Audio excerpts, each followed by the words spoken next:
गमले में लगे नींबू के पौधे पर फल आते ही नहीं, या फिर जो भी फल आते हैं वो छोटे छोटे फल गिर जाते हैं।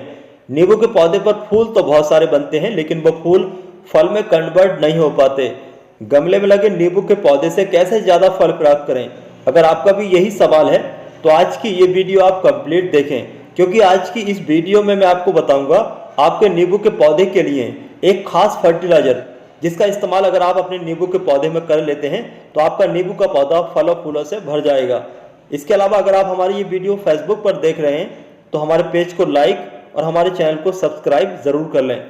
गमले में लगे नींबू के पौधे से कैसे फल प्राप्त करें, इसके बारे में हम बाद में बात करेंगे। सबसे पहले हम बात करते हैं स्टार्टिंग से, यानी कि गमले में लगाने के लिए सबसे अच्छी वैरायटी का नींबू का पौधा कौन सा रहता है। तो जैसे कि आप हमारा ये नींबू का पौधा देख रहे हैं, यह है 12 नींबू का पौधा। इस नींबू के पौधे पर पूरे साल नींबू लगते रहते हैं। टाइम टू टाइम हम नींबू हार्वेस्ट करते रहते हैं, और हमने 2 दिन पहले ही जो पके पके नींबू थे वो हार्वेस्ट कर लिए हैं, लेकिन काफ़ी सारे इस पौधे पर अभी भी नींबू लगे हुए हैं। ये जो वैरायटी का नींबू का पौधा है ये आपको पूरे साल नींबू देता रहता है, लेकिन इसकी शिकायत ये रहती है कि इस पर जो नींबू आते हैं वो थोड़े छोटे साइज के होते हैं। इसके अलावा इनका जो छिलका होता है वो थोड़ा मोटा होता है। गमले में लगाने के लिए 12 नींबू का पौधा बिल्कुल सही है। इस पौधे से आप पूरे साल फल प्राप्त कर सकते हैं, लेकिन इस पौधे को खरीदने से पहले यहाँ पर एक बात का ये ध्यान रखें, ये नींबू का पौधा बीज के द्वारा तैयार किया गया ना हो। अगर आपने बीज के द्वारा तैयार किया गया नींबू का पौधा खरीद लिया तो आपके नींबू के पौधे पर कम से कम 4 से 5 साल लग जाएंगे फल आने में। इसके अलावा नींबू का पौधा काफ़ी बड़ा भी हो जाएगा। 12 नींबू के पौधे के अलावा अगर आप चाहते हैं सिर्फ सीजन में फल प्राप्त करना, तो आपके गमले में लगाने के लिए ये कागजी नींबू का पौधा बहुत ही सही है। इस कागजी नींबू के पौधे पर काफ़ी सारे एक साथ फल आते हैं, मतलब गुच्छों में फल आते हैं, जैसे कि आप यहाँ पर वीडियो में देख रहे हैं। इसके अलावा कागजी नींबू के जो फलों का आकार है वो काफ़ी बड़ा होता है और दूसरे नींबू के मुकाबले। इसके अलावा कागजी नींबू के छिलके का जो आकार है वो बहुत ही पतला होता है। इसके छिलके काफ़ी पतले होने की वजह से इनके फलों में काफ़ी ज़्यादा जूस भरा होता है। 12 और कागजी नींबू के अलावा आपको नर्सरी पर सीडलेस यानी कि ऐसा नींबू का पौधा जिसके फल के अंदर बीज नहीं होता है वो भी मिल जाएगा। आप उसको भी गमले में लगा सकते हैं, लेकिन मेरे हिसाब से 12 और कागजी नींबू का पौधा गमले में लगाने के लिए सबसे अच्छा है। इसके अलावा कोई सा भी नींबू का पौधा अगर आप नर्सरी से खरीदने के लिए जा रहे हैं तो खरीदने से पहले आपको अच्छे तरीके से नर्सरी से वाले से बात कर लेना चाहिए कि आपके जो नींबू का पौधा दे रहे हैं वो किस तरीके से तैयार किया गया है, यानी कि कटिंग के द्वारा है या फिर एलरिंग के द्वारा है या फिर बीज के द्वारा तैयार किया गया है।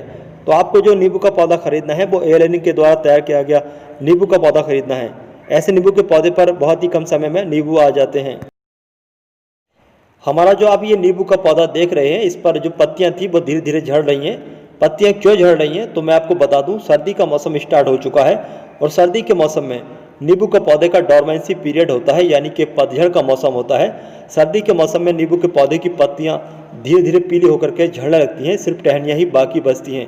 लेकिन जैसे ही दिसंबर का लास्ट होता है और जनवरी स्टार्ट होती है तो जनवरी के महीने से आपके नींबू के पौधे पर बहुत सारे फूल आना स्टार्ट हो जाते हैं। तो पतझड़ करने का एक फ़ायदा ये भी होता है कि पतझड़ होने के बाद में आपके नींबू के पौधे पर बहुत सारे फूल बनते हैं। तो आपको दिसंबर के महीने में नींबू के पौधे को अच्छी फीडिंग करना चाहिए, अच्छा फर्टिलाइजर देना चाहिए। नींबू के पौधे को अच्छा फर्टिलाइजर देने के बाद में आपके नींबू के पौधे पर बहुत सारे फूल तो बन जाते हैं, लेकिन वो फूल फल में कन्वर्ट नहीं हो पाते। तो यहाँ पर एक प्रॉब्लम ये होती है कि आपके गार्डन में, आपके एरिया में मधुमक्खियाँ या फिर दूसरे कीट जो पॉलिनेशन करते हैं वो नहीं आते हैं। अगर आपके गार्डन में या फिर आपके नींबू के पौधे पर मधुमक्खियाँ या फिर जो पॉलिनेशन करने वाले कीट होते हैं वो नहीं आ रहे हैं, तो उनको आकर्षित करने के लिए हनी का स्प्रे करें, यानी कि शहद का स्प्रे करें। आप 1 लीटर पानी में 5 ml शहद को अच्छी तरीके से घोलने के बाद में अपने नींबू के पौधे पर छिड़काव कर दें। इससे आपके नींबू के पौधे पर जो पॉलिनेशन वाले कीट होते हैं, मधुमक्खियाँ या फिर दूसरे कीट, वो आकर्षित होंगे, वो आ जाएंगे और वो अपना काम शुरू कर देंगे, यानी कि पॉलिनेशन करना स्टार्ट कर देंगे। तो इससे आपके नींबू के पौधे पर जो भी फूल हैं वो फल में कन्वर्ट होना शुरू हो जाएंगे। इसके अलावा नींबू के पौधे पर जो फूल आते हैं वो झड़ने का एक कारण और भी होता है, वो हमारी वजह से होता है। यानी कि जब भी हमारे नींबू के पौधे पर फूल आना स्टार्ट हो जाते हैं तो हम जैसे ही देखते हैं हमारे नींबू के पौधे पर बहुत सारे फूल आ रहे हैं, तो उनको फल में कन्वर्ट करने के लिए हम अपने नींबू के पौधे की कुछ ज़्यादा ही देखभाल करने लगते हैं, यानी कि पौधे को कुछ ज़्यादा ही पानी देते हैं। तो ज़्यादा ओवर वाटरिंग की वजह से भी आपके नींबू के पौधे पर जो भी फूल आए हैं वो झड़ सकते हैं। इसलिए आपके नींबू के पौधे पर जब फूल आना स्टार्ट हो जाएं तो आप पानी कम कर दें।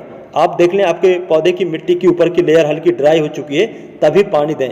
ओवर वाटरिंग बिल्कुल ना करें। ओवर वाटरिंग करने से आपके नींबू के पौधे पर जो फूल आए हैं वो तो गिर ही जाएंगे, इसके अलावा आपके नींबू के पौधे की जड़ों में फंगस की प्रॉब्लम भी हो सकती है। अब हम बात करेंगे नींबू के पौधे से ज़्यादा फल फूल प्राप्त करने के लिए कौन सा फर्टिलाइजर इस्तेमाल करना चाहिए।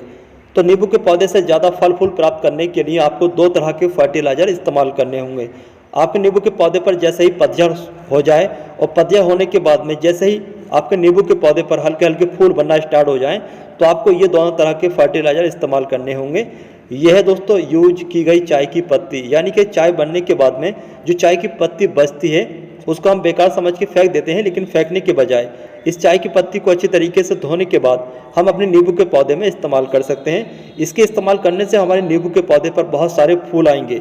इसके अलावा दोस्तों यह है मस्टर्ड केक, यानी कि सरसों की खली। सरसों की खली का इस्तेमाल गार्डनिंग और फार्मिंग में बहुत ज़्यादा इस्तेमाल किया जाता है। इसके इस्तेमाल करने से हमारी मिट्टी के अंदर काफ़ी सारी ताकत बढ़ जाती है, काफ़ी सारे जरूरी पोषक तत्व की मात्रा बढ़ जाती है और इसके इस्तेमाल करने से हमारे पौधों की ओवल और ग्रोथ अच्छी तरीके से होने लगती है। इसके अंदर काफ़ी सारा पोटेशियम, फास्फोरस, जिंक, सल्फर और इसके अलावा नाइट्रोजन भी होता है, यानी कि हमारे पूरे पौधे के विकास के लिए ये सरसों की खली बहुत ही ज़्यादा ज़रूरी है। अगर हमारे पौधों में माइक्रोन्यूट्रिएंट की कमी है और माइक्रोन्यूट्रिएंट की कमी से फूल झड़ रहे हैं, तो हम हमारे पौधों की मिट्टी में माइक्रोन्यूट्रिएंट की कमी को भी ये सरसों की खली दूर कर देगी। तो चलिए अब हम अपने नींबू के पौधे में सरसों की खली और चाय की पत्ती को इस्तेमाल कर लेते हैं।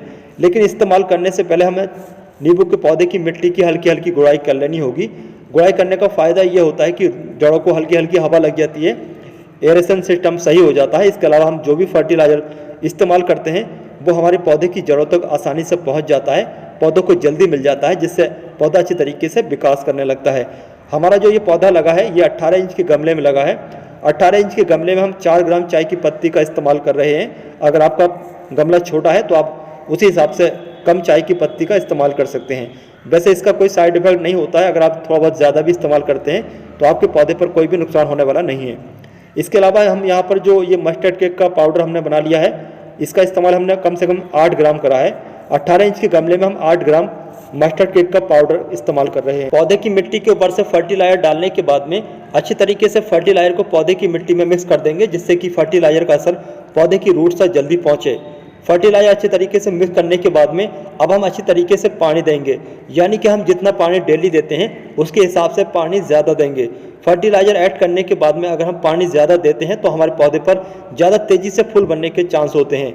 तो दोस्तों इस वीडियो में बताई गई ये सारी जानकारी, ये फर्टिलाइजर आपको कैसा लगा, इसके बारे में आप हमें कमेंट बॉक्स में कमेंट करके ज़रूर बताइए।